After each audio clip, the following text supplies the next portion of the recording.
एक साहूकार के साथ लड़के और एक लड़की थी। साहूकार के बेटे अपनी बहन से बहुत प्यार करते थे। साहूकारनी के साथ उसकी बहुओं और बेटी ने चौथ का व्रत रखा था। चौथ का व्रत में चांद देखकर ही व्रत खोलते हैं। रात को जब साहूकार के लड़के भोजन करने लगे तो उन्होंने अपनी बहन से भोजन के लिए कहा।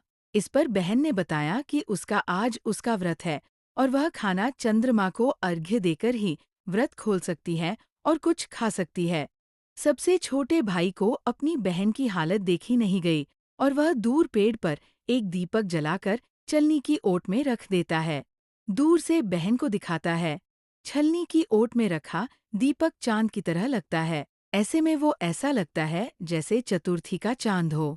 बहन ने अपनी भाभी से भी कहा कि चंद्रमा निकल आया है, व्रत खोल ले, लेकिन भाभीयों ने उसकी बात नहीं मानी और व्रत नहीं खोला। बहन को अपने भाइयों की चतुराई समझ में नहीं आई और उसे देखकर करवा उसे अर्घ्य देकर खाने का निवाला खा लिया। ऐसे में वो ऐसा लगता है जैसे चतुर्थी का चांद हो। बहन ने अपनी भाभी से भी कहा कि चंद्रमा निकल आया है, व्रत खोल ले, लेकिन भाभीयों ने उसकी बात नहीं मानी और व्रत नहीं खोला।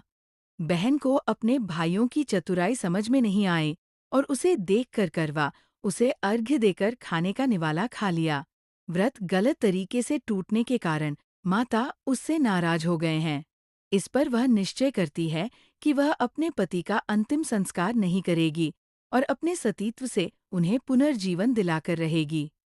शोकातुर होकर वह अपने पति के शव को लेकर 1 वर्ष तक बैठी रही और उसके ऊपर उगने वाली घास को इकट्ठा करती रही। उसने पूरे साल की चतुर्थी को व्रत किया और अगले साल कार्तिक कृष्ण चतुर्थी फिर से आने पर उसने पूरे विधि विधान से करवा चौथ व्रत किया। शाम को सुहागिनों से अनुरोध करती है कि मुझे भी अपनी जैसी सुहागिन बना दो, जिसके फलस्वरूप करवा माता और गणेश जी के आशीर्वाद से उसका पति पुनः जीवित हो गया। जैसे गणपति और करवा माता उसकी सुनी, वैसे सभी की सुने, सभी का सुहाग अमर हो।